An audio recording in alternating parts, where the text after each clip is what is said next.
まずディフェンスについてですが、双方とも素晴らしかったです。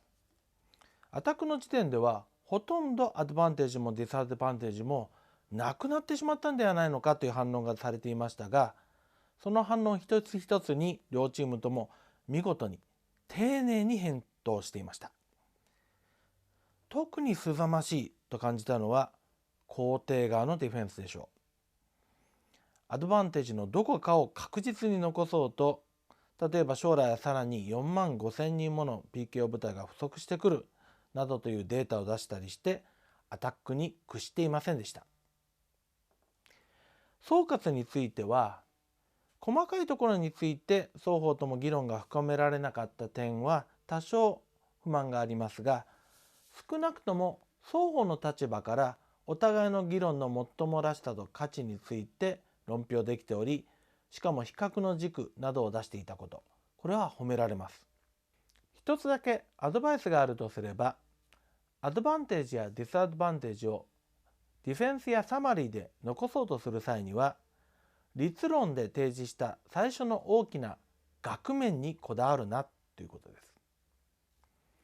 実際には肯定側の例で言いますと、アドバンテージが相手の指摘するディスアドバンテージを少しでも上回ればいい、そういうことを証明することが目的ですので、当初の額面、例えば年間1000人の市民を救えるという大風呂敷のままディフェンスやサマリーなどをする必要はないのです。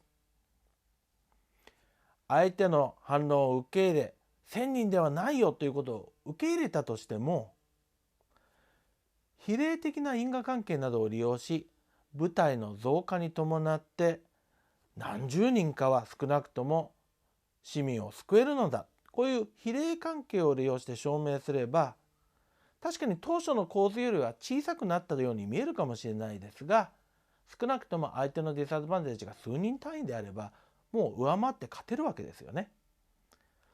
当初の構図にこだわらない、より現実的なまとめをする方が大概は説得力が増します。いずれにせよ、最後の最後まで緊張の途切れない素晴らしい決勝戦でした。両チームとここまで生徒を引き上げた両校の先生方にただただ脱帽する思いです。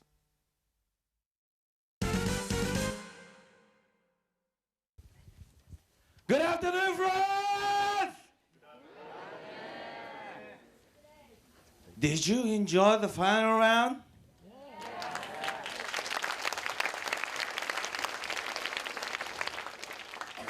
In my case, it's not just enjoying. I was I'm still searching for the word. Probably awestruck will be probably the best word I can say. I probably think that I will never be debaters like them. Well, I know the importance of debating, and I know how training of debating kind of improves the students. But even if I imagine that I apply the training to myself, I will never be the level of the affirmative Utsunomiya and the negative Ichiritsu Urawa. So please give them, once again,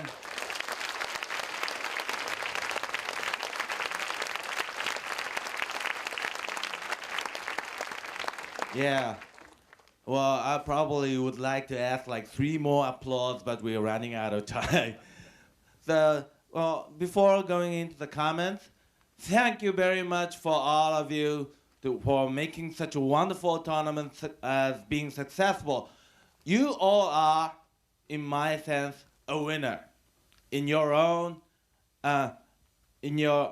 sense, you may not have won the rounds or votes, but obviously, I hope you have made new friends, and you have probably made lifetime teammates, friends, and that will probably be a treasure that will benefit you for your life.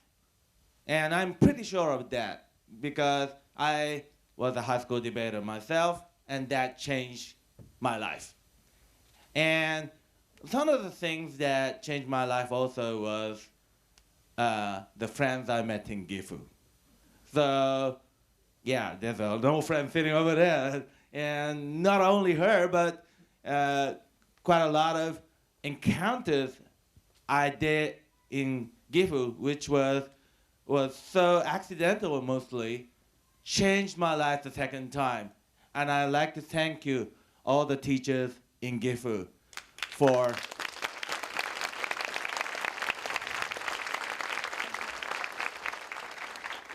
this wonderful tournament that have continued for 10 years. Without Gifu, we couldn't have made it so far. Thank you very much. So let's go to the issues.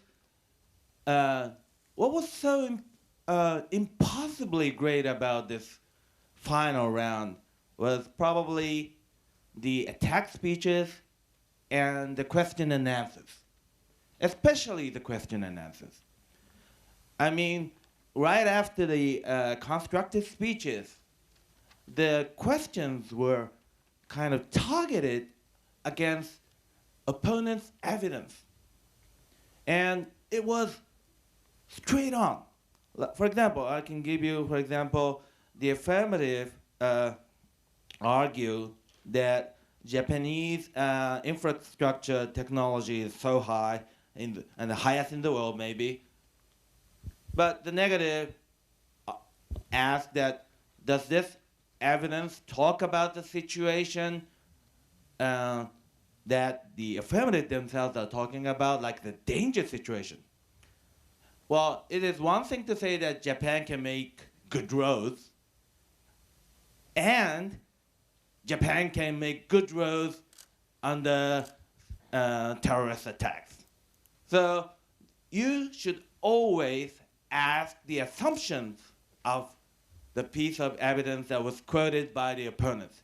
Obviously, that was not the only case. The negative quoted in their disadvantage too about revenge to miskillings done by peacekeepers. And the affirmative asked that, is this number the worst case? Is this number like the average case? This is very good questioning in terms of evaluating the opponent's evidence. If they cannot answer straight back, the judge has the kind of impression that this might be the worst case, or the team quoting may not have a bigger picture. So this questioning of assumptions and questioning of relating to evaluations, those things you must copy, right? To question the opponent's evidence is most essential, because debate is about understanding other opinion. What is so great about this debate activity is that you do not shout at each other. You first have to understand each other and then refute. And more deeply you understand, more the debate will get better and better. Okay? So please consider that. Do not understand the opponents in a broad stroke. You should get into the details. And that's what you should be doing, and that's what probably the people in the diet should be doing. Okay?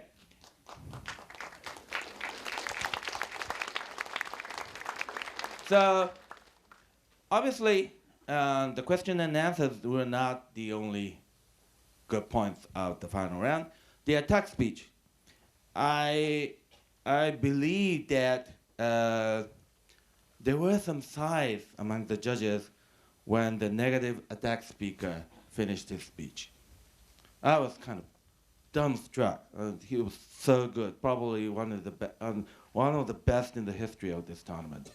And it was like completely kind of destroying the basis of the opponents.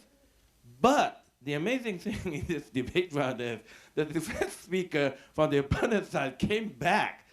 So actually, it was not just the other speakers, but the defense speakers were so good. So in this round, all of the issues remained till the end. It was not totally killed. It was weakened by the attack speeches, and especially the attack speeches concerning, again, the contents of the opponent's evidence. Obviously, there was a very great crash concerning the mortality rate of peacekeepers. Negative argued 0.3 a year, and the affirmative argued 0.08 in total. Maybe it's just 0.0025 excluding some of the accidents. And obviously, most of the debates, if you were not so experienced, ends right there. Evidence are quoted from both sides and not resolved. But in this debate, the situation was totally different. They came up with reasons comparing which evidence should be credible in this situation. The negative argued that it might be true that in recent situation, the mortality rate is low. But is that really the figure you should believe?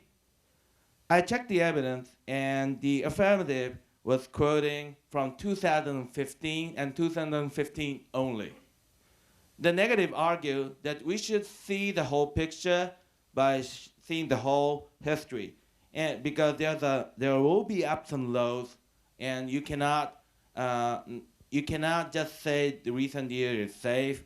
You should be preparing for the worst. So that kind of evidence evaluations were totally all striking for me in this debate. So as a result, advantage one was attacked by the opponents, and advantage one started very well, talking that, for example, in Ukraine and in Sudan, civilians are still attacked, so peacekeepers are necessary. And if we send in 3,000 peacekeepers, according to the Florida University study, we can save like annually 1,000 civilians.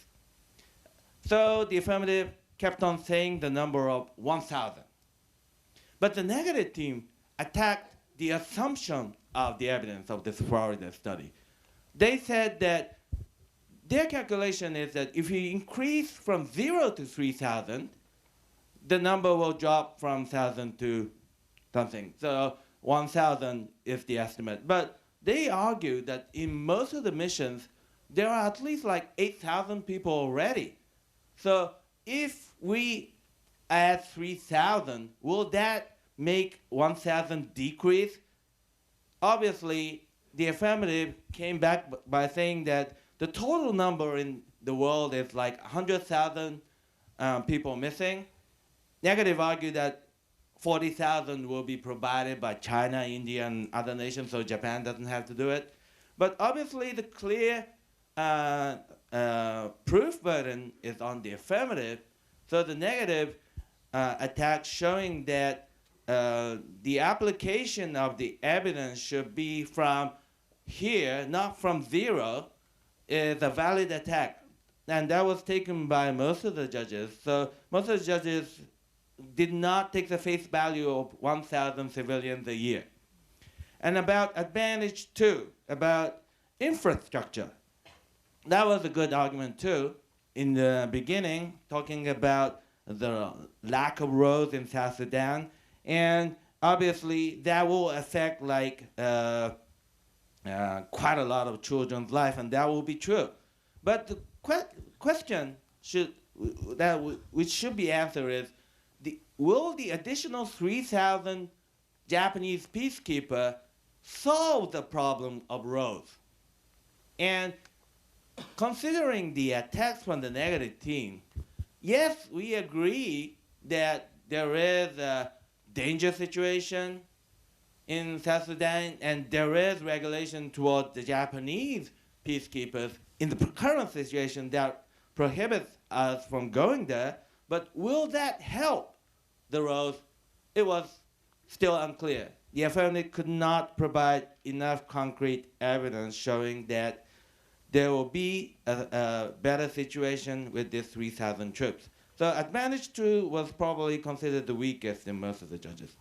And about disadvantage 1, this was severely attacked by the affirmative team, so it got really weak. And considering that the number was attacked, some of the judges consider that this number is not credible. But most of the judges took the 0.3 card because the negative did a better job of saying the reason why the evidence is applicable to evaluate the mortality rate, and that is the average. And we agree to that. So the mortality rate, like 0.3%, that means a 10 fatality a year, will probably be the situation in disadvantaged 1. So what is the impact of this? Affirmative did a good job attacking that the self-defense members will be volunteering to go. They will be passing the test. So this number 10, the impact itself is not so well explained by the negative thing. One suggestion from one of the judges, and this is Professor Matsumoto actually, but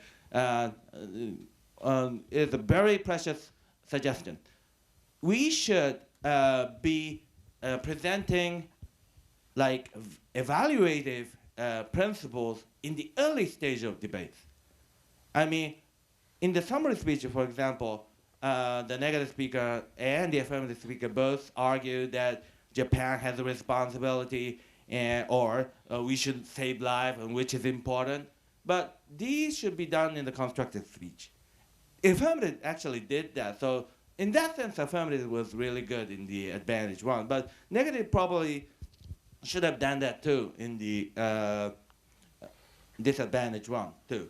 So this remained, but the impact was not so big. So the crucial thing is disadvantage 2. The disadvantage 2 talks about the occurrence of missed shots by the Japanese self-defense force. And in this issue, there was one argument by the affirmative team that negative defense speaker was speaking new things. Some of the things, for example, Japanese, there are 8,000 Japanese in Africa and they will be killed. This might be an overreach, but I think most of the issues refuted in the defense speech was not new. So considering that, there is some risk of the self-defense force uniquely because Japan does not have experience distinguishing civilians or terrorists. So this disadvantage to at least remains. And obviously, the affirmative defense speaker was not attacking the assumption that there will be some missed shots and revenges. The affirmative summary and defense kept on arguing that there will be 1,000 people saved by the affirmative plan. So considering the attacks from the affirmative and considering the attacks from the negative, what remained was disadvantage 2 mainly versus advantage 1. And which was larger? I have to ask Minamo-chan, obviously. I asked like 4 years ago, and I will ask again. What was the result of the debate? I am your father? No, you don't have evidence to that. Sorry. Well, okay. Let's go back. Okay. The result is 4 judges thought that the advantage 1 was severely killed, and disadvantage 2 was enough to vote for Ichiritsu Urawa. Congratulations both teams for a wonderful debate.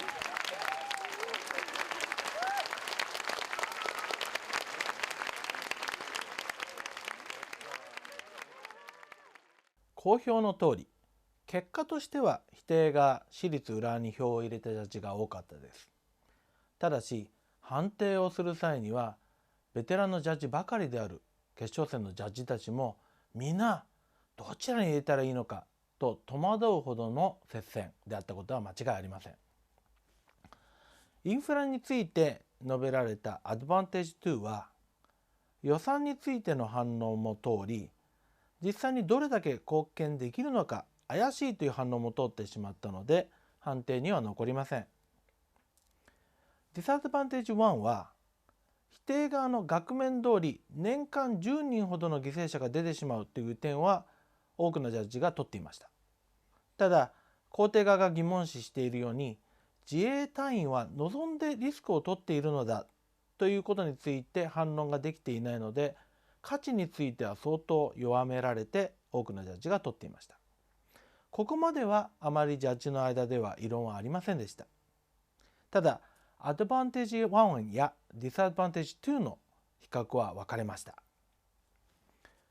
ディスアドバンテージ2については肯定側が PKO の誤射や市民の復讐というような事態がどれだけ発生するのかという発生頻度について攻撃できていなかったということもあったので、否定側の言う通り日本の自衛隊はそういった場所で慣れていないので誤射しやすいという固有性の議論が通ってしまいました。その点で否定側に有利な形で多くのジャッジの間では残りました。ただしそれでもさほど強いディスアドバンテージとは言えないので、アドバンテージ1がしっかり残れば肯定側の勝ちとは言えます。しかし多数意見としては肯定側にこのアドバンテージ1の証明責任を重く見た判定になりました。否定側はすでにどの PKO ミッションでも8000人以上は部隊が派遣されており、さらに中国などが4万人派遣をすると、こういったことを繰り返し述べていました。だから肯定側がいくら4万5千人とか場合によっては10万人以上 PKO が必要になる、こういったことを主張していましたことを重く見たとしても、本当にどこかのミッションで日本の派遣が固有の貢献をできるのか、こういったことについては不明のまま試合が終わった、こういう懐疑論を取ったジャッジが多数派になりました。その結果固有のディスアドバンテージ2の方がアドバンテージ1より上回るという評価が多数意見となったのです。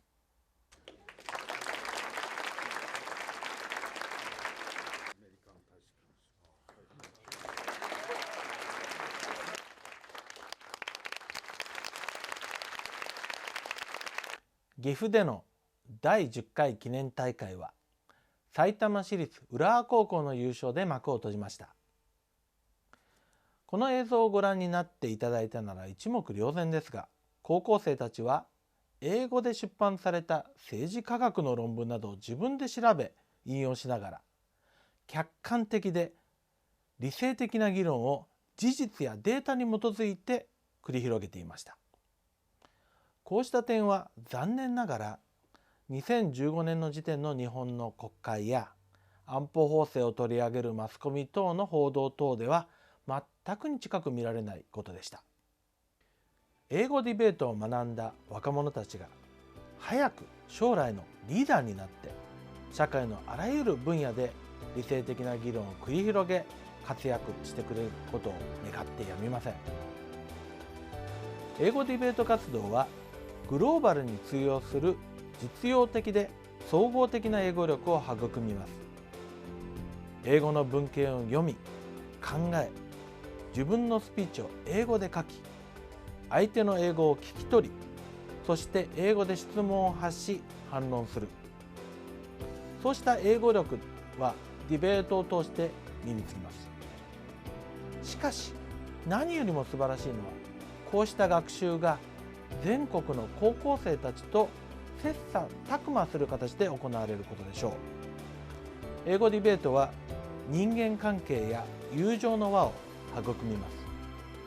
そうした人間関係も高校生たちにとっては将来につながる大切な宝物になるでしょう。2016年12月には第11回全国大会が茨城県水戸市で開催されます。全国の先生方、高校生の皆さん、この英語ディベートの Make Friends の輪にぜひ飛び込んできてください。See you in 茨城!